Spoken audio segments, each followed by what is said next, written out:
Europe का हर दूसरा nation दुनिया के ऊपर कब्जा करना चाहता था। सिर्फ दुनिया ही नहीं, दुनिया के साथ साथ भारत पे जिसकी पकड़ थी वो पूरी दुनिया पे पकड़ थी, ऐसी बात कही जाती थी। अब भारत में कई सारे लोग आए, पोर्तुगीज आए, फ्रांस आए, डच आए, इंग्लैंड आए, लेकिन इसमें भी इंग्लैंड सबसे बड़ा चैंपियन इमर्ज क्यों हुआ, इसके पीछे कुछ कारण है।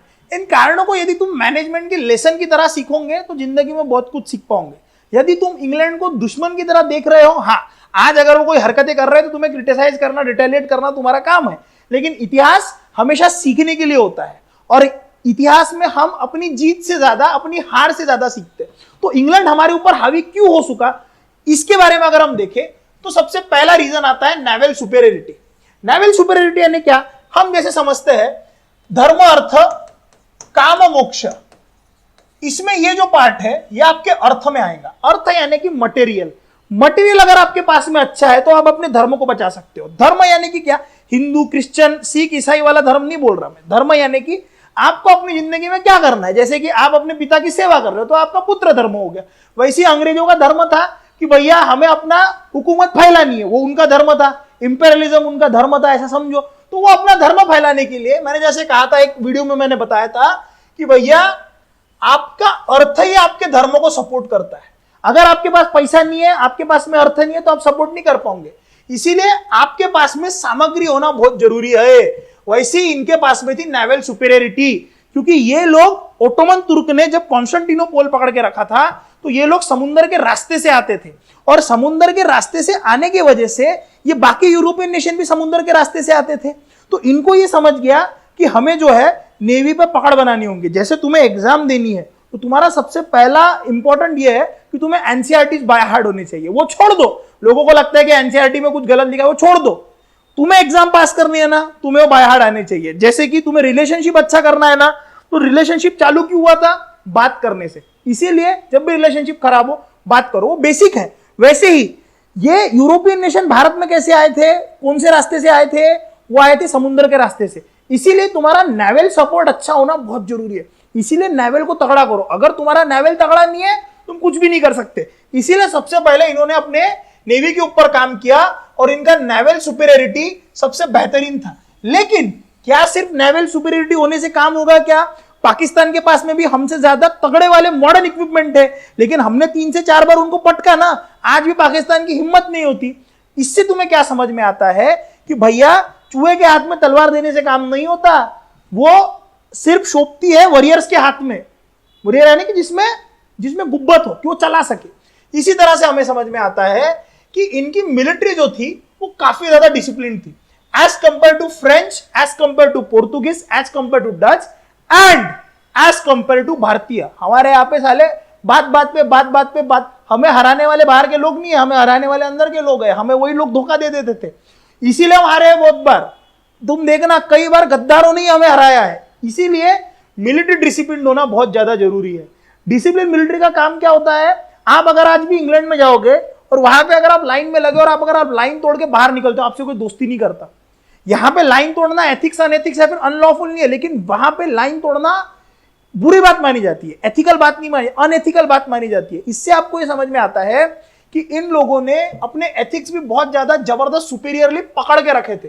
नेवल सुपीरियरिटी होना तो जरूरी है, लेकिन उस सुपीरियर नेवी को चलाने के लिए सुपीरियर ह्यूमन फोर्स का होना भी बहुत ज्यादा जरूरी है, जो इन लोगों ने जाना था। ऐसे ही सुपीरियर इंसान आपको मेवाड़ की सेना में मिलेंगे, ऐसे ही सुपीरियर इंसान आपको मराठों की सेना में मिलेंगे। इसीलिए आपको यह समझ में आता है कि छत्रपति शिवाजी महाराज के निधन के बाद भी और मेवाड़ का साम्राज्य 800 साल तक पंगा ले रहा था आक्रांताओं से, और साथ साथ छत्रपति शिवाजी महाराज के देहांत के बाद भी कई सालों तक, यानी 1680 में छत्रपति शिवाजी महाराज का निधन होता है और 1818 तक वो लोग लड़ते हैं। इसका कारण क्या है, लोगों में डिसिप्लिन है। यहां तक कि कई अंग्रेज ऐसे लिख के रखते हैं कि जब तक छत्रपति शिवाजी महाराज की सेनाओं को ये जो लड़ते हुए लोग हैं, मतलब 19th सेंचुरी में वो कहते हैं ये लोग जब तक शिवाजी महाराज का नाम लेके लड़ते रहेंगे हम इन्हें डिफीट नहीं कर सकते। इससे आपको ये समझ में आता है कि भैया आपके लोगों का भी डिसिप्लिन होना बहुत जरूरी है, और वो डिसिप्लिन अंग्रेजों में दिखता है। तीसरा पॉइंट आता है हमारा डेप्थ सिस्टम। अब फ्रांस के पास में जितनी भी सिस्टम थी वो मोनार्की वाली थी, टैक्सेशन सिस्टम या पैसा कलेक्ट करना, उनकी सिस्टम काफी ज्यादा ओल्ड हो चुकी थी। लेकिन एज कंपेयर टू इंग्लैंड वहां पे बैंक्स खुल गई थी। इसीलिए बैंक्स का देश में होना काफी जरूरी है। आप बैंक्स को स्मूथली रन करने दे रहे हो, वो भी काफी जरूरी है। लोगों के पैसे बैंक में रहे, ये जरूरी, क्योंकि अगर बैंक में पैसे नहीं होंगे तो हम लोगों को पैसे कौन से उधार देंगे, और जैसे उधार दे रहे हैं तो उधार को लेना भी बहुत जरूरी है, क्योंकि अगर उधारी हम चुकती नहीं करेंगे तो जो लोगों ने हमारे पास में पैसा डिपॉजिट करके रखा है उनको हम इंटरेस्ट कैसे देंगे। वो सिस्टम इंग्लैंड में उस समय पर डेवलप हो चुकी थी, ये दुनिया में फ्रांस में कहीं पर डेवलप नहीं हुई थी। इसीलिए एक रूल ये भी आता है कि इनके पास में बैंकिंग सिस्टम तगड़ी थी तो ये कर्जा तगड़ा देते थे। तीसरी चीज, चौथी चीज, lesser zeal for the religion. ये पोर्तुगीज जब आए, इन्होंने सबसे पहले क्रिश्चियनिटी फैलाने की कोशिश की। आप कभी भी किसी इंसान के धर्म पे उंगली मत उठाओ, बहुत चिढ़ेगा वो आदमी। आज देश में क्या हो रहा है, कांग्रेस की हालत इतनी बुरी क्यों है? कांग्रेस की हालत इस देश में इसीलिए बुरी है क्योंकि उन्होंने 70 साल तक सनातनियों को सिर्फ उंगली की है।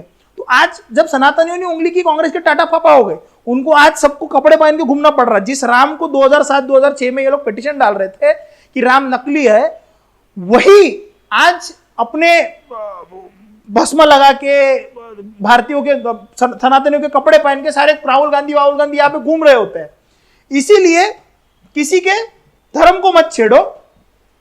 आप अगर दूसरे लैंड में हो तो हाँ, आप अपने धर्म के बारे में अच्छी चीजें बता सकते हो, लेकिन किसी को यह मत कहो कि तुम्हारे धर्म में गलत क्या है। ठीक है, इसके बाद में आता है भैया आपका पांचवा, that is the stable government as compare to the other countries. इनके पास में गवर्नमेंट काफी स्टेबल थी, इनके पास में पार्लियामेंट्री सिस्टम आ चुकी थी और मोनार्च एज अ प्रेसिडेंट वहां पर रूल करता था। हमारे यहाँ पे जैसे प्रेसिडेंट होता है जिसका कोई काम नहीं होता, लेकिन वो होता है, स्टेट हेड करके उसको रखते हैं, पावर प्राइम मिनिस्टर के हाथ में थे। वैसे ही इनके पास में भी डेमोक्रेटिक वे में चीजें आ चुकी थी। डेमोक्रेसी का होना क्यों जरूरी है, ये इधर से तुम्हें समझ में आएगा, क्योंकि डेमोक्रेसी में दो ओपिनियन लेना जरूरी होता है। वो दो ओपिनियन आपको अच्छे से काम करने पे मजबूर करता है। और सबसे आखिरी बात, लेकिन सबसे इंपॉर्टेंट बात, इंडस्ट्रियल डेवलपमेंट। यहां पे इंडस्ट्रियल डेवलपमेंट होने की वजह से जो हमारे यहां पे रूल करने के लिए ईस्ट इंडिया कंपनी आई थी, वो प्राइवेट कंपनी थी। देश में प्राइवेटाइजेशन क्यों इंपॉर्टेंट है ये भी आपको समझेगा। गवर्नमेंट तो अपना काम करती है, लेकिन जब प्राइवेटाइजेशन होता है ना, तो हमें ऐसा लगता है कि नहीं भैया, हम अपने स्वार्थ के लिए काम कर रहे हैं। जब सरकारी काम होता है तो हम सोचते हैं सरकारी काम 4 दिन थाम, यानी 4 दिन रुक। लेकिन जब प्राइवेट काम होता है तो अपना समझ के हम करते हैं। इसीलिए दो तरह से ये लोग रूल कर रहे थे। इंडस्ट्रियल डेवलपमेंट होने की वजह से ईस्ट इंडिया कंपनी डेवलप हुई और इंडिया में आई, तो गवर्नमेंट ने उनको इंग्लैंड के अपनी मिलिट्री भी दी, और ये लोग उस मिलिट्री को अपनी मिलिट्री, साथ ही साथ पैसा अपना, ये सारी चीजें कॉपरेट करके चल रहे थे। अगर आप देखोगे तो हम अर्ली 90s में हम देखेंगे तो मनमोहन सिंह जी ने जो मार्केट ओपन करवाया था, इसका कारण यही था, क्योंकि मार्केट में अगर प्राइवेट प्लेयर आएंगे तो हमारे डेवलपमेंट होने का बहुत जरूरी होता है। तो इसी तरह से ये जो 6 मुद्दे हमने भी जो रिवाइज किए, इसी से तुम्हें समझ में आएगा कि इंग्लैंड चैंपियन इमर्ज क्यों हुआ।